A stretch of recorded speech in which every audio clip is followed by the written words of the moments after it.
լինել, իմ ընկերներն են եւ գործընկերներն են, իրենք իրենց ուրույն դիրքը ունեն քաղաքական դաշտում,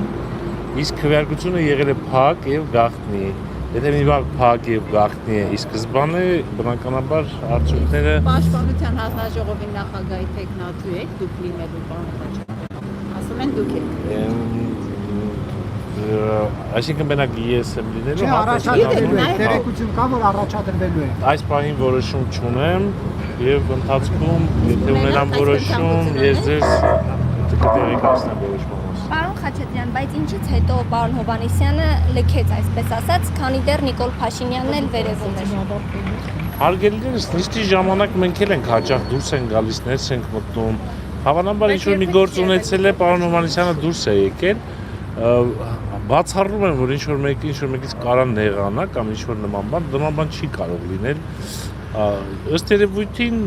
անհրաժեշտություն ա եղել ուղղակի նիստից դուրս գալ։ Ես էլ ժամանակ առ ժամանակ նիստից դուրս եմ գալիս, զանգել եմ նորից վերադառնում։ Դրա մեջ ինչ կա։ Չէ, ինքը հեռացավ, որ էլ չվերադարձավ, տեսանք։ Մենք նկատեցինք։ Դե մեր նիստն էլ տրամաբանական արդեն ավարտվում էր եւ ինքն է, քանի որ վարչության անդամ չի, վերադառնա ինչ անի։ Վարչությունը արդեն մենք այլ հարցեր ենք քննարկում, որտեղ այդ հարցերի քննարկմանը Հովհաննիսյան Արթուրը չպետք է մասնակցեր, որտեղ ինքը վարչության անդամ չի, ընդամենը այսքան։ Շնորհակալություն։ Բայց դուք առաջադրվելու եք, թե չէ։ Դե արդեն պատասխանեցի, որ որոշում չի։ Չեք բացառում։ Չէ։ Իսկ էլ Ոչինչ ովքեր են հավակնում պաշտպանության հանձնաժողովը։ Ինչպես։ Էլ ովքեր են հավակնում պաշտպանության հանձնաժողովը։ Չեմ կարող ասել, այս պահին որևէ բան չեմ կարող ասել։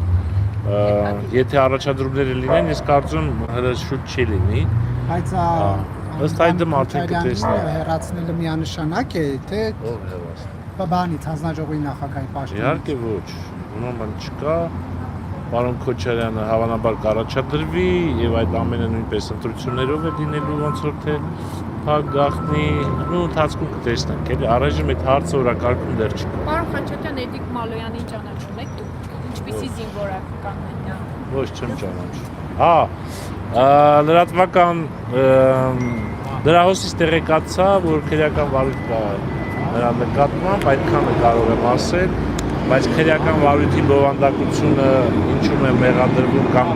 ինչ փաստի արդիվ է հարուցված քրեական վարույթը տեղեկություններ չունեմ։ Հավանիչ տեսանյութը եւ բաժանորդագրվիչ նորությունները բաց չթողնելու համար